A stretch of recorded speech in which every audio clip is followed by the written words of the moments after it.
Dr. Christo Naudé.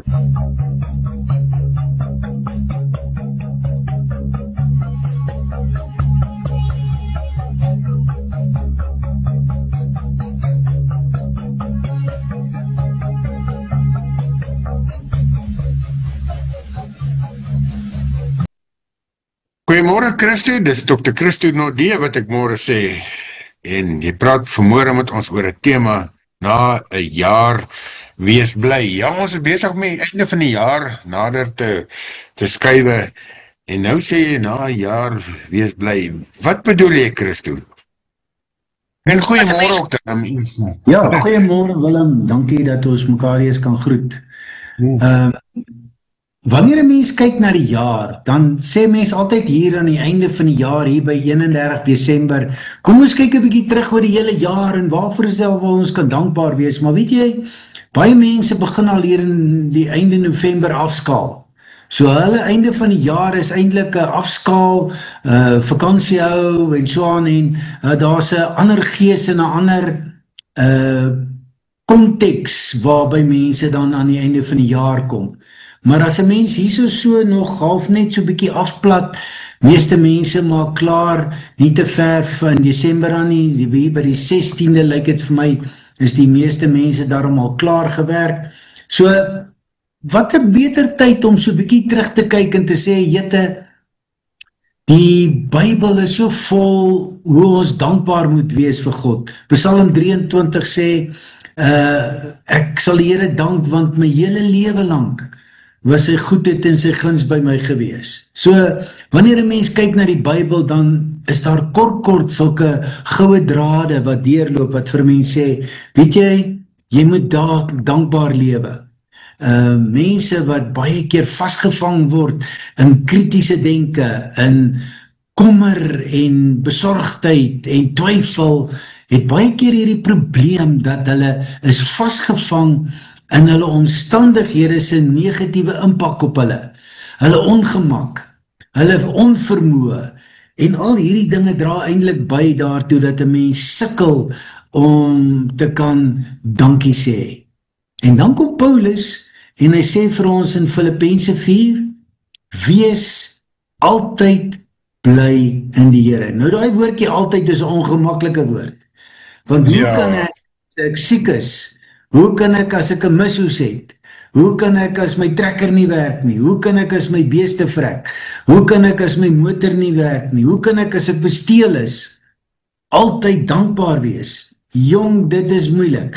En ek dink 'n mens moet vir jouself afvra, hoe is dit moontlik om as gelowiges te kan dankbaar wees?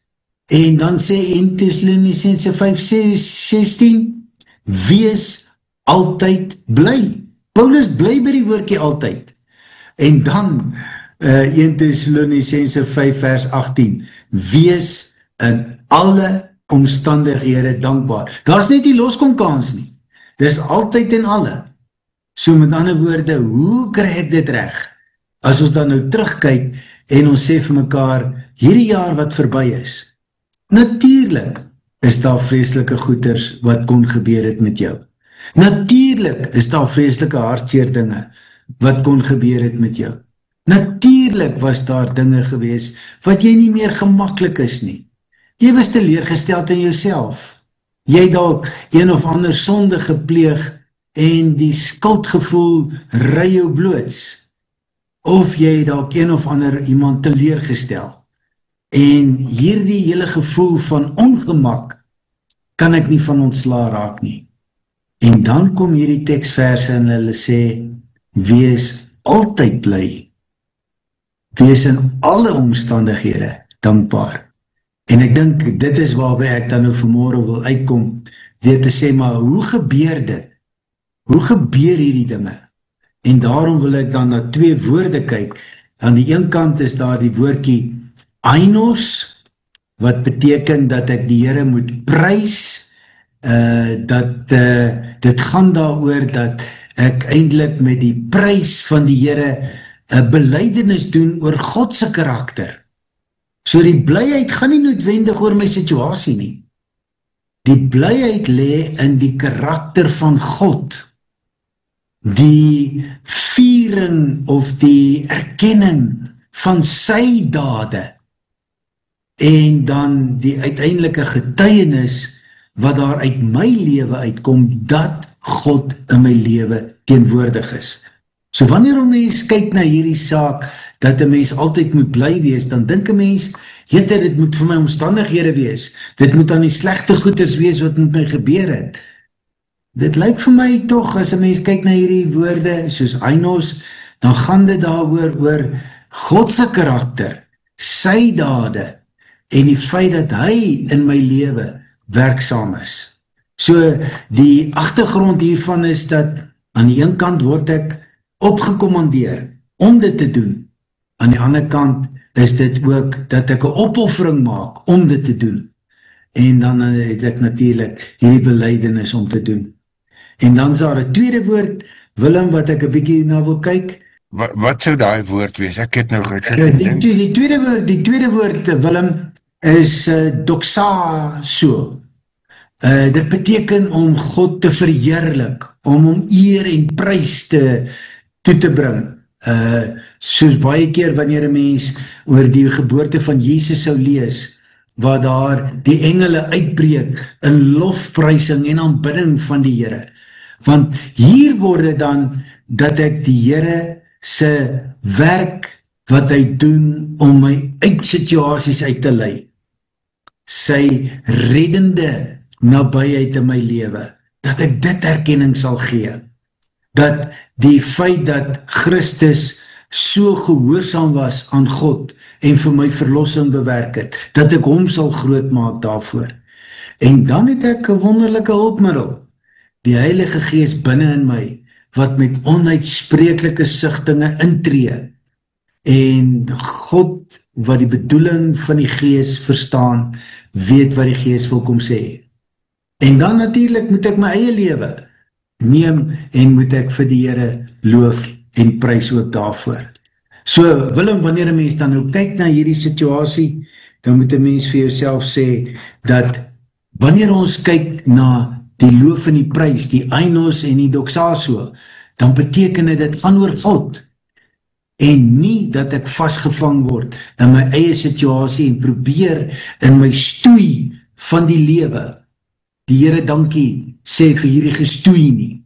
Ja, ek kan ook, as ek het oor my hart kan kry om 'n tree terug te gee en vir die stoei dankbaar te wees. Maar uiteindelik lyk dit vir my, ek moet sê dat ek is dankbaar omdat my vreugde in God gewortel is en nie in omstandighede nie. Paulus het hierdie woorde geskryf terwyl hy in die tronk was. Sy vreugde was nie aanvanklik 'n vertroosting of sukses nie, maar van Christus se teenwoordigheid saam met hom daar. So met ander woorde, hy het nie dankie gesê vir die tronk nie. Hy het nie dankie gesê vir die pak slaaf wat hulle hom gegee het nie. Nee, hy het gesê, Here Jesus, dankie dat U hier by my is, dat ek nie alleen is nie. Omdat hy dit gedoen het, het dit ook aan ander 'n getuienis gegee. Om vrolik en dankbaar te wees, wys mense dat God se koninkryk naby is. Dat sy teenwoordigheid die gewone lewe kan verander. Omstandighede kan verander. Situasies kan wysig. En dit help my ook om in lyn te kom met God se wil. Dit is, sê 1 Tessalonisense, hoe God wil hê dat julle moet lewe. Om so dankbaar te wees. So viering, gebed en danksegging is nie opsionele extras nie. Dis die ritme van 'n gelowige, van 'n disipel. Dis deel daarvan. Maar dan is dit bly oor God se teenwoordigheid, oor God se dade, oor God se teenwoordigheid. So met ander woorde, wanneer 'n mens dan bly is, kom ons kyk na hierdie jaar. Waar was God oral teenwoordig? Wat het gebeur toe God teenwoordig was daar? Wat het verander? Hoe het hy die situasie binnegetree en my gehelp daarmee? En die laaste enetjie is dit berei my voor vir Christus se wederkoms. Filippense herinner ons, die Here is op die punt om te kom. Vreugde en dankbaarheid hou ons wakker, wagtend en gereed om dan so na die Here te kyk. Christo, ek wil jou vra, as 'n mens loof en prys, hierdie twee woorde wat ons so baie keer sê, Here, ons wil U loof, ons wil U prys, maar dan haak ons op 'n manier vas om te sê, maar wat beteken dit om die Here te loof? En as jy vanmôre sê, dis eienaars om die Here te prys, as ek nou reg onthou, help my as ek om die twee omdraai, en dan gaan dit daaroor dat ek sê, Here, U is goed, U is God almagtig, en dan loof ek hom vir sy dade wat hy doen, wat is dit, doxa, nee, so die een gaan doxa so, die een gaan oor hom, en ek bewonder en prys sy almag, sy teenwoordigheid, sy alomteenwoordigheid, sy genade, sy liefde, en die ander is die wonderdade wat hy doen. So dan maak dit my baie meer sin om te sê, ek kan die Here prys en ek kan die Here loof met iets konkreet, want ek nou weet ek wat om die Here, waaroor moet ek hom loof en waaroor en wat beteken dit om te loof en te prys. Dis die eerste wat ek wil vra, so miskien, en dan wil ek net my vraag saamvat en sê, beteken dit, as jy sê, ons na 'n jaar wees bly, is daai blydskap gekoppel of 'n samevatting of 'n onderbou, 'n noodsaaklikheid om die Here te loof en te prys? Of kan ek die Here loof en prys sonder om bly te wees? Ons praat met Dr. Christo Nodee, sy tema vanmôre is na 'n jaar wees bly. Ja, die storm byna op die einde van die jaar af. En jy het vir ons iets vertel van wees bly, maar ook van loof en prys. En Christo, ek vra vir jou, is bly wees 'n noodsaaklikheid om die Here te kan loof en prys? Of kan ons die Here loof en prys sonder om bly te wees? Willem, ek dink my gevoelens en my emosies speel 'n rol. Natuurlik, dis deel van my menswees, maar dis nie die enigste nie. My vreugde is gewortel in God en nie hoe ek voel nie. So met ander woorde, my bly wees is nie oor my situasie nie, maar oor God wat naby my is, wat lief is vir my, wat sorg vir my, wat omgee vir my. En hoe doen ons dit? Ons doen dit deur gebed wat in elke dag se lewe verweef is. Nie net formele gebed nie, ek kan ook 'n kort asemgebed bid. Dankie Here, wees naby my, lei my.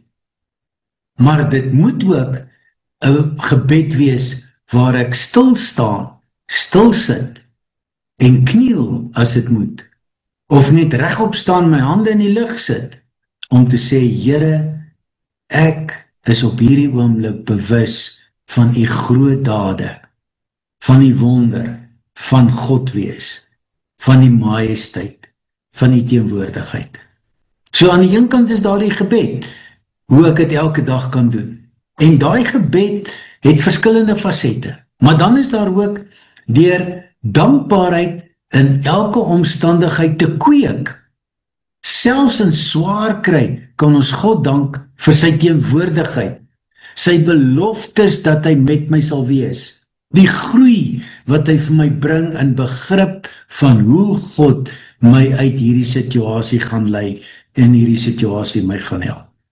So met ander woorde, daai gedeelte is net so belangrik. En dan, natuurlik, wanneer ek hierdie blydskap in my het, hierdie loof en prys van God, dan is ek vriendelik met ander mense.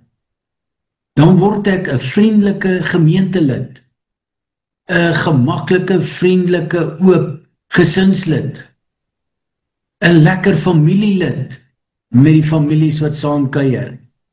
Want Filippense moedig ons aan en sê, dis nie net 'n viering teenoor God nie, maar dis ook teenoor ander mense. So wanneer ek dan die feesseisoen ingaan, en ek het 'n bietjie teruggekyk oor die jaar, en ek het iets besef van 'n dankbaar wees, en 'n blydskap in alle omstandighede, dan kan ek vir myself sê, daai vriendelikheid lê dieper as net hierdie glimlaggie op my gesig.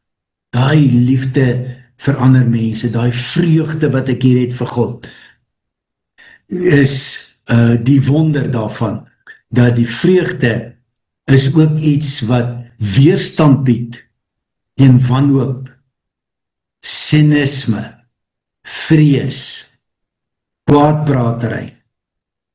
God regeer en ek sal my in hom verlustig. Christo, dit wat ons teenoor die Here doen in ons loof en prys, vind ook, ek wil nie eers sê vind neerslag nie, wys baie definitief ook dan in my verhouding, my uitleef na ander mense toe, want ek kan tog nie met mense in onvrede, onvriendelik leef en voor die Here 'n vriendelike blyheid, ek wil amper sê, probeer hanteer, want dit gaan 'n valse probeer wees, nee. Hierdie twee loop hand aan hand, is ek reg. Vat vir ons 'n bietjie saam en sê, hoe hierdie twee fasette, jy het gesê, maak dit vir ons 'n bietjie konkreet, laat ek dit net mooi kan saamvat, asseblief. Goed Willem, ek moet bidend fokus om dankbaarheid in my gebed in te dra. Ek moet bidend lewe met vreugde om aktief wanhoop, sinisme en vrees uit te weer uit my lewe uit. Kritikastrig wees, die heeltyd mense wil kritiseer. Vreugde moet ek dit in my eie lewe teewerk. Wanneer ek het teekom, moet ek met vreugde reageer, sodat dit teegewerk word en 'n wal vorm, dat dit opdamp en nie verder versprei nie. En dit leer ek deur verwagtend te lewe. Elke oomblik is gelaai met die moontlikheid van Christus se wederkoms. Viering hou ons wakker tot die ewigheid wat in die hede kan inbreek enige oomblik. Daarom is ek bly, want my situasie is nooit uitgelewer nie. God is hier, hy kan enige oomblik inbeweeg in hierdie situasie in en die wederkoms laat plaasvind. Hy hoef nie te wag totdat ek eendag gereed is daarvoor nie. Dit gebeur. Ja, natuurlijk, en daar sê jy dit, die wederkoms wil vir ons baie keer dink, wanneer gaan die einde van die wêreld wees, maar wat jy nou sê is, wanneer is die einde van my stukkie wêreld, is dalk nou, voor die groot koms, en daarvoor moet ons gereed wees, ons fokus moet nie noodwendig wees, wanneer gaan die einde van die wêreld wat aanbreek nie, maar is ek gereed vir die einde van my lewe op hierdie aarde, baie verseker. Christo, 'n laaste woord en 'n kontaknommer asseblief. Al wat ons kan sê is, loof hom met die tromme, loof hom met die harp, loof hom met die klinkende simbale, alles wat asem het, loof die Here. Jy kan my gerus kontak 082-785-1106. Dit was Dr. Christo Nordee, tema vanmôre na jaar wees bly. Tot 'n volgende keer, Christo, dan gesels ons weer. Dankie Willem, totsiens en totsiens luisteraars.